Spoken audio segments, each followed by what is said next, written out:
Hello बच्चों, let's see this question. Consider the limit x tends to 0 1 by x cube into 1 by under root 1 plus x minus 1 plus ax upon 1 plus bx exists finite and has the value equal to small l where a and b are real constant. Then a plus b is equal to option A 3 by 4, option B 1 by 2, option C 1 और option D 0। तो बच्चों इस question में हमें इस given limit के लिए बोला गया है कि ये हमारी जो गिवन लिमिट है एग्जिस्ट भी करती है और इसकी हमें एक फाइनाइट वैल्यू मिलती है जो कि इक्वल है स्मॉल एल के। तो हमें इस क्वेश्चन में क्या फाइंड आउट करना है, ए प्लस बी की वैल्यू फाइंड आउट करनी है। क्वेश्चन में हमें जो लिमिट दी हुई है क्वेश्चन में हमें वो कुछ इस तरह से given that limit x tends to 0 1 by x cube into 1 by under root of 1 plus x minus 1 plus a x upon 1 plus b x ये इक्वल है स्मॉल एल के। नाउ इस लिमिट को हम सिंप्लीफाई करते हुए find out करने की कोशिश करते हैं। यहाँ से हम लिख सकते हैं कि हमारा एल जो है इक्वल आ जाएगा लिमिट एक्स टेंस टू 0। तो यहाँ पर हम क्या करते हैं, अंडर रूट 1 प्लस एक्स इस दोनों टर्म में एलसीएम ले लेते हैं। तो ये हो जाएगा 1 by x cube as it is 1 plus b x minus 1 plus x 1 plus a x into यहाँ पर लिख देंगे 1 प्लस एक्स, इसका अंडर रूट है तो इसे लिख देंगे 1 प्लस एक्स की पावर 1/2। और डिनोमिनेटर की बात करें अगर तो ये आ जाएगा हमारा under root of 1 plus x into 1 plus b x. अब बच्चों यहाँ पर हम क्या करते हैं, इस 1 प्लस एक्स के एक्सपेंशन को अप्लाई करते हैं और यहाँ पर हमारा एक्स टेंस टू 0 है। अगर एक्स टेंस टू 0 है तो इन दोनों टर्म में हम एक्स टेंस टू 0 पुट कर सकते हैं। तो ये हो जाएगा हमारा अंडर रूट 1 इंटू 1 यानी कि 1 के इक्वल। तो यहाँ से हमारा एल निकल के आता है limit x tends to 0। Numerator में हो जाएगा एक्स क्यूब इंटू 1 यानी कि एक्स क्यूब, डिनोमिनेटर में हमारा हो जाएगा एक्स क्यूब एंड न्यूमरेटर में हो जाएगा 1 plus b x minus 1 plus a x. और बच्चों 1 प्लस एक्स की पावर 1/2 का हम एक्सपेंशन कर देते हैं, बट हमारा यहाँ पर क्या है, डिनोमिनेटर में एक्स की मैक्सिमम पावर 3 है तो हम इस एक्सपेंशन को 3 पावर तक ही एक्सपेंड करेंगे।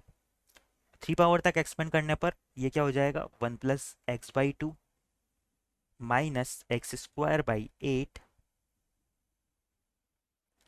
Plus x cube by 16। Now in दोनों को मल्टीप्लाई करते हुए सिंप्लीफाई कर लेते हैं। तो यहाँ से हमारा एल निकल के आता है limit x tends to 0 1 plus b x minus, यहाँ पर सबसे पहले 1 को मल्टीप्लाई कर देते हैं इस पूरे एक्सप्रेशन से और फिर आई एक्स को मल्टीप्लाई कर देंगे। तो ये हो जाएगा 1 plus x by 2 minus x square by 8 plus x cube by 16। A x को जब मल्टीप्लाई करेंगे तो ये हो जाएगा a x plus a x square by 2 minus a x cube by 8 और लास्ट में हमारा आएगा माइनस का a x to the power 4 by 16। But बच्चों यहाँ पर पावर 4 क्या होगी, इसे हम लिख सकते हैं a x to the power 4 by 16। Denominator में जो हमारा एक्स क्यूब है वो एज इट इज़ आ जाएगा। यहाँ पर हम बात करें तो डिनोमिनेटर में हमारे एक्स की मैक्सिमम पावर क्या है 3 है। तो ये एक्स टू द पावर 4 वाला टर्म तो क्या हो जाएगा 0 हो जाएगा, क्योंकि जब एक्स क्यूब से डिवाइड करेंगे तो एक्स बच जाएगा और एक्स टेंस टू 0 है तो वो इसे 0 बना देगा। तो यहाँ से हम एल को लिख सकते हैं, यहाँ पर 1 से हमारा 1 कैंसिल हो जाएगा। नाउ एक्स वाले टर्म को मैं एक साथ लिखते हुए कॉमन ले लेता हूँ। जब मैं कॉमन लूँगा तो यहाँ से एक्स वाले टर्म आएंगे, यहाँ से तो आ रहा है बी, यहाँ से आएगा माइनस का 1/2 और यहाँ से हमारा आएगा ए, बट माइनस साइन के साथ है तो इसे लिख देंगे माइनस ए। सिमिलरली एक्स स्क्वायर वाले टर्म की बात करें तो एक्स स्क्वायर वाले टर्म में ये आएगा एक्स स्क्वायर बाई 8 और यहाँ से आएगा minus a x square by 2। इन दोनों में से जब एक्स स्क्वायर को कॉमन निकालेंगे तो ये हो जाएगा 1/8 minus A by 4।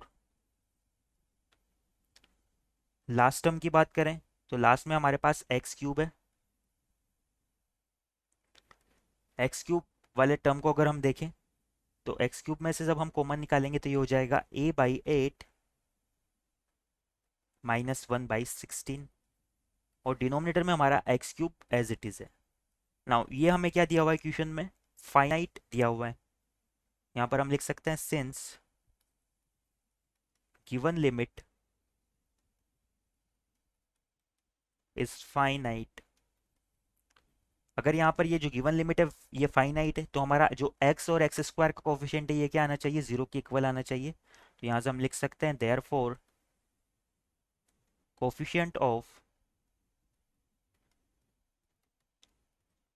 x and x square should be zero. तो यहाँ से हम x और एक्स स्क्वायर के कोफिशिएंट्स को ज़ीरो कर देते हैं, तो ये हमारा हो जाएगा b-1/2 - a equal to zero. इसे इक्वेशन 1 नाम देते हैं।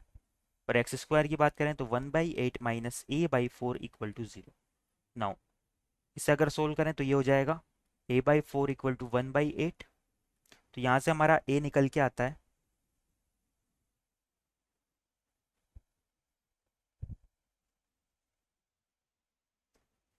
यहाँ पर ये हमारा एक्स स्क्वायर का जो कोफिशिएंट है ये 1/8 - a/2 के इक्वल आ रहा है। तो ये हो जाएगा 1/8 - a/2 इक्वल टू ज़ीरो, यानी कि a/2 इज इक्वल टू 1/8। तो यहाँ से हमारे a की वैल्यू निकल के आती है 1/4 के इक्वल। a की इस 1/4 वैल्यू को जब हम यहाँ पर पुट करते हैं तो यहाँ से हम लिख सकते हैं b-1/2 -1/4 हमारा इक्वल है ज़ीरो के। तो यहाँ से हमारा b निकल के आ जाएगा 3/4 के इक्वल। क्वेश्चन में हमें a प्लस बी की वैल्यू फाइंड आउट करनी है। तो यहाँ से हम लिख सकते हैं कि हमारा a प्लस बी इक्वल हो जाएगा 1/4 प्लस 3/4, यानी कि 1 के इक्वल। और यही हमारा इस क्वेश्चन के रिगार्डिंग फाइनल आंसर हो जाएगा। एक बार हमारे ऑप्शंस देख लेते हैं हम। तो इस क्वेश्चन के रिगार्डिंग हमारा a प्लस बी निकल के आता है ऑप्शन सी 1 के इक्वल। तो इस क्वेश्चन के रिगार्डिंग हमारा फाइनल आंसर क्या हो जाएगा, our final answer is option C. I hope you understand it well. Best of luck.